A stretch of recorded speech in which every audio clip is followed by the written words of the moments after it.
चलिए निमसेट के एक और टॉपर से मिलते हैं, ध्रुव से, जिनका ऑल इंडिया रैंक 79 है, जो कि सूरत गुजरात से हैं। तो ध्रुव, सबसे पहले तो 79 रैंक के लिए आपको ढेर सारी बधाइयाँ। Thank you sir. आपकी बदौलत से ही हुआ है, आपकी पूरी टीम की वजह से। और कंप्यूटर में शिवम सर ने भी बहुत सपोर्ट किया और मैथमेटिक्स में सर ने बहुत सपोर्ट किया। मतलब पूरा हो जाता था, मतलब एनालिसिस सब कुछ बहुत बढ़िया था। तो ध्रुव, आप ये बताओ कि आपकी जो इंटायर सक्सेस जर्नी है, क्योंकि आपने ड्रॉप लेके किया है, तो कब पहले तो ये डिसाइड किया कि मुझे एमसीए करना है, फिर जब ड्रॉप का मन बनाया तो किस तरह से अपने आप को मेंटली प्रिपेयर किया, और इंटायर ईयर किस ढंग से प्रिपरेशन की? सबसे पहले तो मेरे को फर्स्ट ईयर में मैंने यूट्यूब पे सर्च किया कि निमसेट में क्या क्या होता है। तो पहली वीडियो आपकी आती है, तो मैंने आपके इम्पिटस को ज्वाइन किया। फिर सेकेंड ईयर से ही मैंने स्टार्ट कर दी थी। I think second year and में स्टार्ट किया था मैंने। फिर थर्ड ईयर मैंने कॉलेज के साथ पूरा किया, पर अनफॉर्चुनेटली मेरा रैंक आया नहीं। 1307 आया था, तो फाइनल ईयर अपीयरिंग के साथ फिर मैंने ड्रॉप लिया। क्योंकि आपने एक बार बोला था कि एक साल बिगड़े ना, वो ज़्यादा बेटर है, आगने वाले 50 साल सुधरने जाते हैं। तो इसीलिए मैंने फिर ड्रॉप का डिसीजन बनाया। और मेरी मासी ने भी बहुत कहा कि भाई प्राइवेट में मत ले, अच्छा खासा एनआईटी में जा। तो एनआईटी में मैं फिर ड्रॉप के लिए मान लिया, और इस बार मेरी 79 ऑल इंडिया रैंक 79 आ गई। बिल्कुल सही है। अच्छा, आप ये बताओ मुझे ध्रुव कि जब इस साल का आपने पेपर दिया, तो पेपर देखने के बाद आपके मन में क्या थॉट्स आया और किस ढंग से उसको हैंडल किया? पेपर का तो सर ऐसा था ना, आपने लास्ट के जो भी टेस्ट थे ना, 30 फाइनल टेस्ट सीरीज, वो बहुत अच्छे बनाए थे। मतलब उसमें सारे टाइप के पेपर्स थे, अप डाउन थे। हाँ अप डाउन थे, और मैं उसका यूज टू हो गया था अच्छे तरीके से। तो मुझे पेपर में तो ऐसा कोई लगा नहीं कि कोई नया पेपर है कि वो वाला पेपर है। मैंने बहुत काम ली उसे पेपर, क्योंकि ये चीज़ मेरे लास्ट ईयर हुई थी कि मैं बहुत पैनिक हो गया था। और जब पैनिक आदमी हो जाता है ना, तब 50% 70% उसकी सोचने की क्षमता सब खत्म हो जाती है। ख़त्म हो जाती है। तो इस बार मैंने वही ध्यान दिया कि मैं पैनिक बिल्कुल नहीं हुआ, और पैनिक नहीं होने की वजह से मैंने पहले इजी क्वेश्चन को अटेम्प्ट किया, और इजी क्वेश्चन को मेरे हो जाने के बाद मैंने थोड़ा रिलैक्स किया, और फिर आगे के क्वेश्चन मैंने किए। तो इस तरह से मैं बहुत आराम से पेपर दिया। मैथ्स में कितने अटेम्प्ट थे? मैथ्स में मेरे 25 अटेम्प्ट थे और 24 राइट हुए। ठीक, मतलब वेरी हाई एक्यूरेसी। हाँ सर। And reasoning? रीजनिंग में स्लाइटली डाउन थोड़ी एक्यूरेसी हो गई थी उसमें, क्योंकि सिंपल पेपर था। हाँ सर। खाली रोड पे दुर्घटना होती है। अभी मैंने और भी बच्चों के जब इंटरव्यू लिए तो उन सभी के मैथ्स में कम रॉन्ग है, हाँ पर रीजनिंग में है, और कंप्यूटर में फिर कम रॉन्ग। हाँ, मैं वही बोल रहा था कि इस बार का पेपर रोलर कोस्टर जैसा था। मतलब मैथ्स में थोड़ा सीरियस माहौल था, फिर रीजनिंग में थोड़ा ऐसा अच्छा लगा। फिर तो रीजनिंग में मेरे आई थिंक 26 अटेम्प्ट हुए थे और 21 राइट हुए थे, 5 रॉन्ग हो गए थे। एंड कंप्यूटर में भी अच्छी एक्यूरेसी थी, उसमें 11 राइट और 11 अटेम्प्ट थे और 10 राइट और 1 रॉन्ग हुए थे। इंग्लिश भी किया था? हाँ इंग्लिश हो गया था, 3 सवाल किए थे तो हो गया। तीनों सही हो गए। ओके।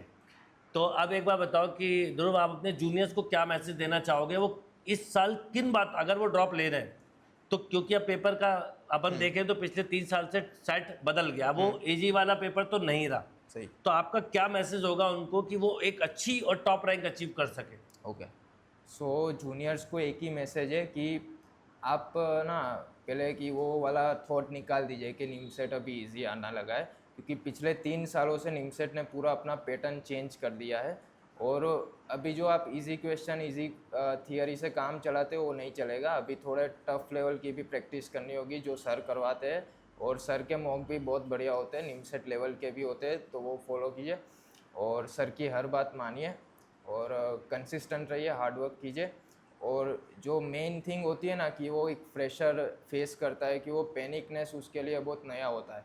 तो पैनिक नहीं होना है, पैनिक होने से ही आपकी जो 50% सोचने की क्षमता होती है पूरी ख़त्म हो जाती है। भले ही आपके एक क्वेश्चन में ज़्यादा टाइम लग गया हो, नए क्वेश्चन और अच्छे से सिलेक्टिव ढूंढो, इजी क्वेश्चन पहले करो और अच्छे से सिलेक्शन ऑफ क्वेश्चन करोगे। सर जो बताते हैं हर बार एनालिसिस में, तो वो काम आएगा। तो इजी क्वेश्चन पे अटैक करो और ऐसे अटेम्प्ट करोगे तो सिलेक्शन हो जाएगा।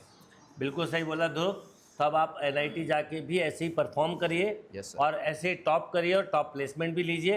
और कुछ कुछ नया सीखिए, और सबसे इम्पोर्टेंट बात अपने जूनियर्स को भी गाइड करिए। और क्योंकि आप गुजरात से आए तो गुजरात में थोड़ा सा कल्चर बिजनेस वाला है, हाँ सर। बच्चे कम पढ़ते हैं, कम सोचते हैं, पर क्योंकि आप निकले हो तो आपको देख के कई सारे लोग मोटिवेट होंगे। तो मैं चाहूँगा आप गुजरात के जिस कॉलेज से पढ़ें वहाँ पर अपने जूनियर्स को जरूर मोटिवेट करें, क्योंकि मैंने गुजरात के कुछ बच्चों को पढ़ाया है, पर इन्होंने ये फील किया है कि थोड़ा सा मतलब कम सोचते हैं कि हाँ, हायर एजुकेशन को उनको लगता है 10th 12th भी कर लिया तो काफ़ी है। वो आपने फील किया होगा। हाँ, काफ़ी बच्चे ऐसा ही होते हैं कि पापा का बिजनेस सेट है हाँ। तो बस वही करना है, पर नहीं, अभी ये सारी चीज़ें भी एक्सप्लोर करनी चाहिए। और मैंने अभी लाया है, और अभी मैं आपके लिए हूँ एक जूनियर सीनियर जो आपको ट्रेन करूँगा अगर आपको हेल्प चाहिए तो मेरी। बिल्कुल। अभी आपके साथ मम्मी पापा दादा दादी आए हुए हैं, यस सर। तो उनको ही बुलाते हैं, और बहुत खुशी की बात है कि वो आपके साथ आए। देखिए Yes, आपकी sir. सक्सेस को वो सेलिब्रेट कर रहे हैं, हाँ हाँ सर। एक प्राउड मोमेंट होता है ये, तो उनको भी बुलाते हैं। हेलो। तो सबसे पहले तो ये आपको रैंक के लिए ध्रुव की बहुत बहुत बधाई। तो आप क्या कहना चाहोगे ध्रुव के लिए, क्योंकि इसने ड्रॉप लिया था, 1 साल प्रिपरेशन की, आपने प्रिपरेशन करते हुए देखा होगा, तो क्या कहना चाहोगे आप?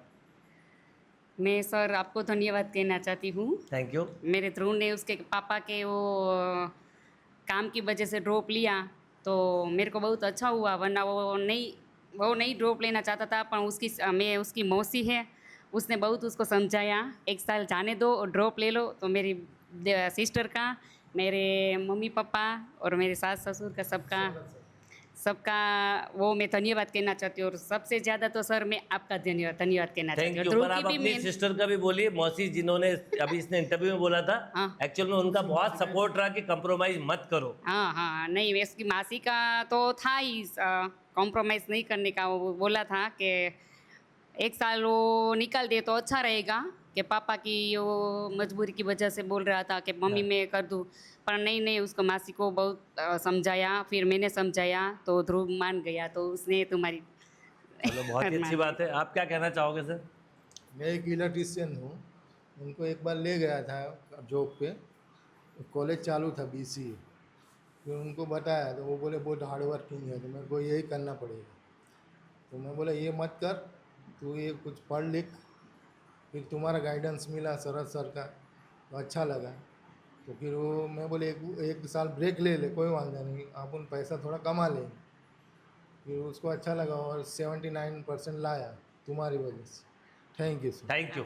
और एक और बात होती है कि जैसे आप बिजनेस कर रहे हैं, बिजनेस इतना आसान नहीं होता जितना देख के लगता है। गलत कह रहा हूँ? पढ़ाई के थ्रू आगे बढ़ना कई गुना आसान है कंपेयर टू कि भाई बिजनेस को संभालना। और आप लोगों को भी बहुत बहुत बधाई कि बोला नाना नानी बिल्कुल, और हाँ नाना नानी आए और बहुत खुशी की बात। શુભકામના આપું છું, ભગવાન એના આશીર્વાદ આપું છું, શુભ પ્રગતિ કરે અને આપના આશીર્વાદથી આગળ આવે એવું એ ભાવના છે. Thank you. તમારો સાહેબ સરસ ધન્યવાદ. તમારી મહેનત બહુ વખાણ કરતો હોય છે ઘણીવાર जी जी थैंक કે यू। અમારા સાહેબ બહુ જ સારા છે અને બધું સારું શીખવાડે છે. जी थैंक यू। और आप लोग आए, बहुत खुशी की बात है।